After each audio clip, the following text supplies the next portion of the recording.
Hello everyone, this is Al Fadi, and I would like to welcome you to another episode of this brand new series that we're doing, myself and Dr. J. Smith, basically putting it all together in terms of all of the previous shows and the previous basically topics that have been discussed related to the historical criticism of Islam. And of course, I'll be remiss if I don't mention the most common now phrase that is being used, which is the Standard Islamic Narrative, known as S.I.N. So today, for this at least episode, we are going to focus more on what does that mean and what is it that we need to really be unpacking when it comes to that narrative. Dr. J, thank you again for being here with us. What do we mean by the Standard Islamic Narrative, and who really coined something like this, technically speaking? Well, yes, this is the term that we're using and we've been using in the last 2 years. Why 2 years? Well, 2 years ago, on June 8th, there was that infamous interview that between Mohammed Hijab, who represents the East, versus Dr. Yasir Qadhi, who represents the West, or in this case, Houston and United States. And in that interview, he turns to Mohammed Hijab and he says, you, referring to you in the East, which are 99% of all Muslims, your standard narrative has holes in it. We grabbed that and created it as a meme. Because standard narrative, what standard narrative? The standard Islamic narrative. It's not the Christian narrative. It's not the Buddhist or the humanist or the atheist narrative. This is the standard Islamic narrative, he was saying, has holes in it. So that has become a signature piece for Dr. Yasir Qadhi. Right. He didn't invent the phrase. We took it, those of us who were the sin sifters, we grabbed it, and then we started using it. Now it's being used all over the world as the standard Islamic narrative. So what is the standard Islamic narrative? These are the traditions. Right. And exactly. These are the four genres of traditions.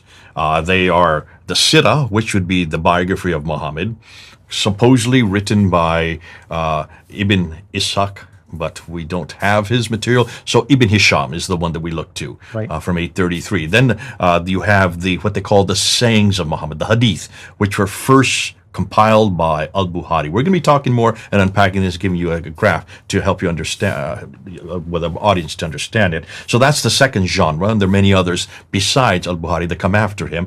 And then the third genre would be the Tafsir.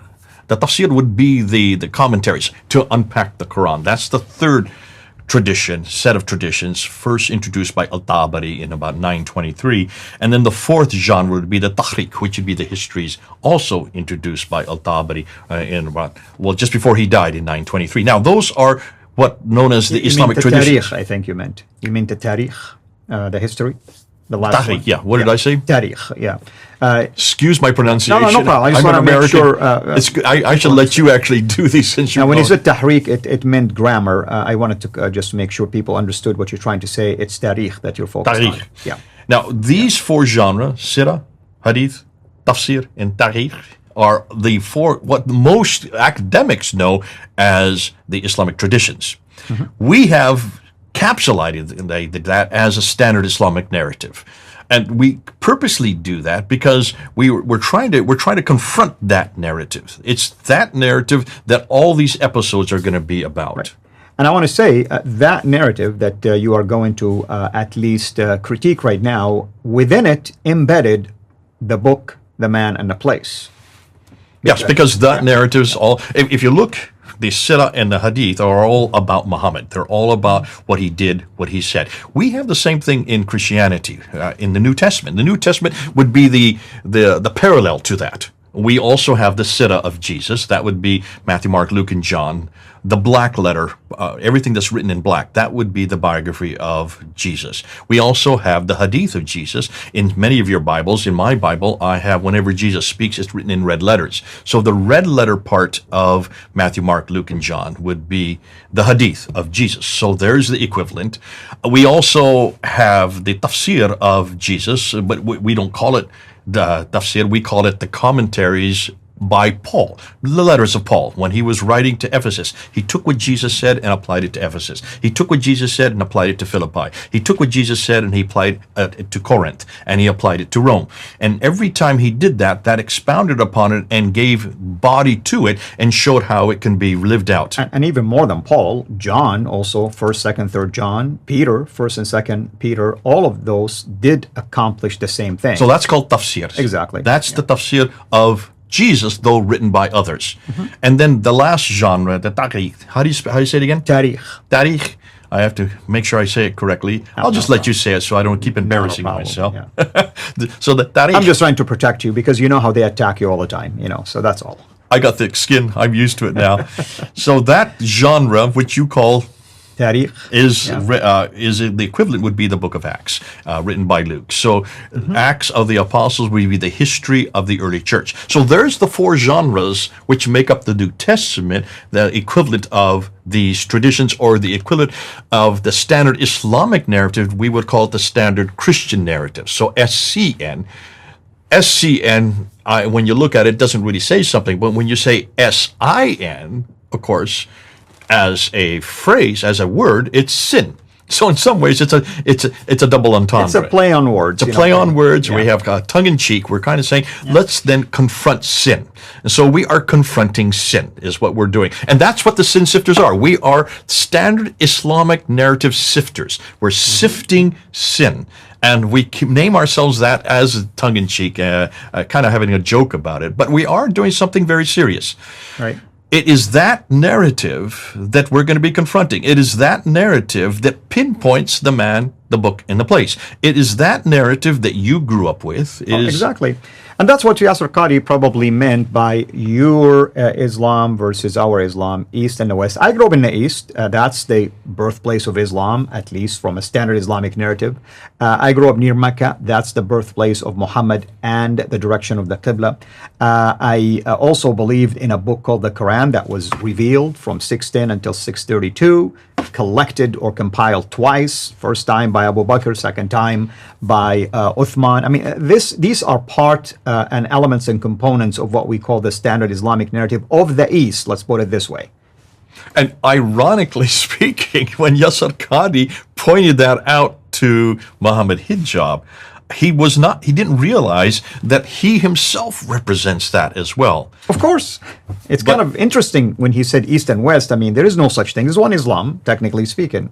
His West really represents probably 1%, less than 1% of all Muslims. Really what he's saying is academic Islam. The academia here in the West has a different set of criteria, have a different genre, a different milieu that they have to work in. And he was pointing that out to Mohammed Hijab. He didn't realize we were all watching this. Yeah.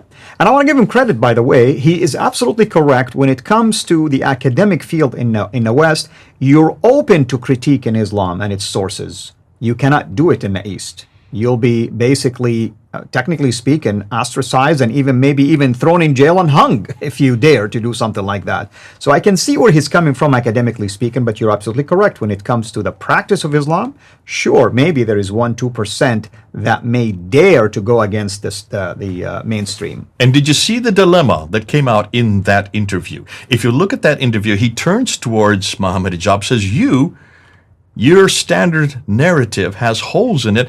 He didn't realize, and what he was saying really is, we in the West, we live in a completely different atmosphere. We have to follow a different criteria. We have to deal with these academics who have no red lines. Mm-hmm. You in the East, you have a red line beyond which you don't go. Certain things you don't ask. He said, we respect the Quran, for instance. He gave that as an example. And we don't ask certain questions of the Quran. Whereas me, going to Yale University, getting a PhD there in 1995, he went through a crisis. Mohammed Hijab says, is that where you went through your crisis of faith? And he recoiled. Mm-hmm. Says, no. This was not a crisis of faith. It was a crisis of knowledge, a crisis of understanding. He had to say that because he did have a crisis of faith. Why? Look what he said next. He then went and says, since that time, so we're talking 1995, we were now into 2020, so we're talking 25 years later, and he said, in the last 25 years, I have never spoken about this. I have never talked about the Qira'at. I have never talked about this problem, the ahruf and the Qira'at, not publicly. You know why? Because it will trigger that crisis again from a psychological standpoint. So this was a crisis of faith. Of course. It wasn't just a crisis of knowledge. Yeah. He wanted to cloak it in crisis of knowledge. And I'm sitting there and I'm applauding when I say, here we finally have an honest Muslim. Absolutely. We all applauded him for that. Sadly, of course, he recanted immediately under pressure. And what I liked about what he says, you cannot talk about it, but if you take his course, you can take a deep dive. Which means even for 25 years you've taken his course, he still hasn't come to conclusions. And he made that very clear. He said for the last 1,000 years, nobody has been able to answer this question. This has been the most difficult problem, he said, for the last 1,000 years, which is true. Interesting that you mentioned 1,000 years. Even though Islam has been around, according to the Standard Islamic Narrative, for 1,400 years, for 1,400 years, the last 1,000 years have been the deal breaker for that. Because the first 400 years, really, when you study the early Islamic sources, there were some level of openness, actually, give and take, and there were debates about, Islam and its prophet and its message. But it was the last 1,000 years that technically turned the table around, and it became a monotone only. There you Well, what are we going to talk about next time? We're going to actually look at the Standard Islamic Narrative. And what we want to do in the next episode is unpack what are the questions about the Quran that we want to cover? What are the questions about Muhammad that we want to cover, or early Islam as we call it, that we want to cover? And what are the questions about Mecca? Why are we delving into just these three areas? That's going to be the next episode. Wonderful. Thank you so much, as always. Thank you, everyone. Hopefully, you are enjoying this series. Feel free to always reach out to me or to Dr. J through his channel or my channel. If you have questions, if you have clarifications, if you even have recommended sources, we're always welcoming that, and we take your comments very seriously. In fact, the whole series that we're doing is because of your comments, because we wanted to make sure we honor your request to put it all together in a way that hopefully will be helpful to you. Thank you again. This is Al Fadi, over and out. God bless.